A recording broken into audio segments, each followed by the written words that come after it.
This world is beyond cruelty. You've been fighting the Harkonnens for decades. Tell me where we're picking up with your character, who does kind of break my heart in a way. I feel like he is, he's a really sad guy. Again, this is the first feedback I've gotten, and I loved that because, there, without giving anything away, there was a lot of layers to this character. I mean, more so in the second film. It was very superficial in the first film. You got a very small taste of who Rabban was. And the character was so layered in this film. And I really wanted to get to the root of who Rabban was in this film. And there's certain moments where I had an opportunity to express that. And you really see that he's just really pathetic. He's really pathetic, and there's a part of you, if that makes you feel sorry for this despicable character. But you realize that he's just so desperate, and he's so desperately seeking approval, and he's doing it to the best of his means. And the only thing he's really good at is rage and violence.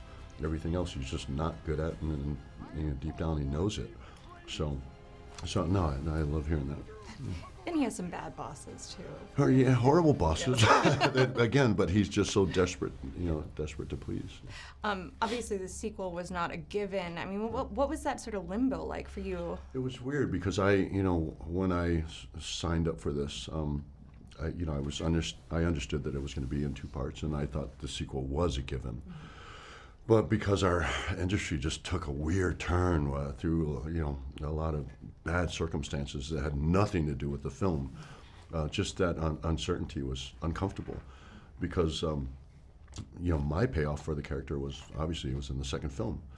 So it was, but I was never kind of rattled by it. I was always, and I stayed in touch with Denis through the years. I just, just not just because of Dune, but I stay in touch with him because he's one of my favorite people on the planet.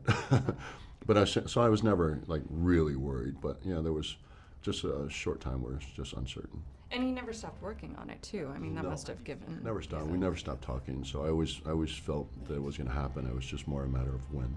Did it feel like sort of getting the band back together in a way? Exactly like that. Yeah. I was so comfortable by the third film. I kind of knew everybody. I kind of really had a good foundation for the character, and I was really excited. So it's knowing that you're going to show up and you've already got this built-in support system. And I was also going back to Budapest, which is a very comfortable place for me. So it was, it really was like getting the band back together. It was a family reunion. Yeah. This movie is so action-packed. I mean, it just seems a lot more physically taxing for everybody involved. Yeah. I mean, what was that? Not so much for me. It wasn't physically taxing. It was more performance-based. It was more emotional. It was more mental. And that's what it is. Physically, I think that's always going to be my strength. I'm a physical person. I've come from a physical background. I was always an athlete growing up. Come from sports entertainment. So the physical part is never the biggest challenge for me. My challenge is always going to be in performance. So I think that's what it was. It was just diving deeper into this character, and being still a little bit of uncertain of what those layers would look like until I actually got them out. I think those are the challenges. Yeah. You get some great moments with Austin Butler, who is, in disguise, basically. Right, yeah. Tell me about, him coming into the fold. I love Austin so much. So I had a lot of conversations with Austin before we even started acting together. And I found it really comforting that he was so interested in me and my background. So it made me feel comfortable with him. And so by the time that we made it to set together, we started performing together, it was effortless. It was absolutely effortless because I was just so comfortable with him. And he's so talented.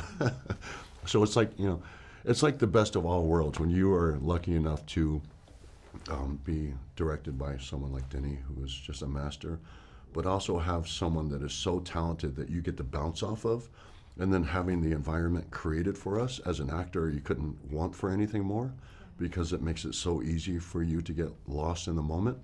So that's what it was with Austin. I just felt like it was effortless because he was lost in it, and it allowed me to be lost in it as well. Yeah. As a friend of Denis now too, and part of his ensemble, I mean, what could you sense his excitement in just sort of like fulfilling this, sort of lifelong dream of completing could sense this. it, yeah. And it was weird because it was, there was so much more going on in the second film. It was a lot of bouncing around. The first film felt like a slower pace. This one felt like a more controlled, chaotic, controlled chaos. It's because I was bouncing around from first unit to second unit to first unit to second unit. This emotion, that emotion, this. There was a lot of bouncing around, but it didn't feel like out of control. It felt like excitement. Everybody was really excited and happy to be there. And but you can really feel that when you watch the final product. When I saw the film, I was like, this is amazing. Like films like this, they don't come along often. And this is something that's really special. He who can destroy a thing has the real control of it.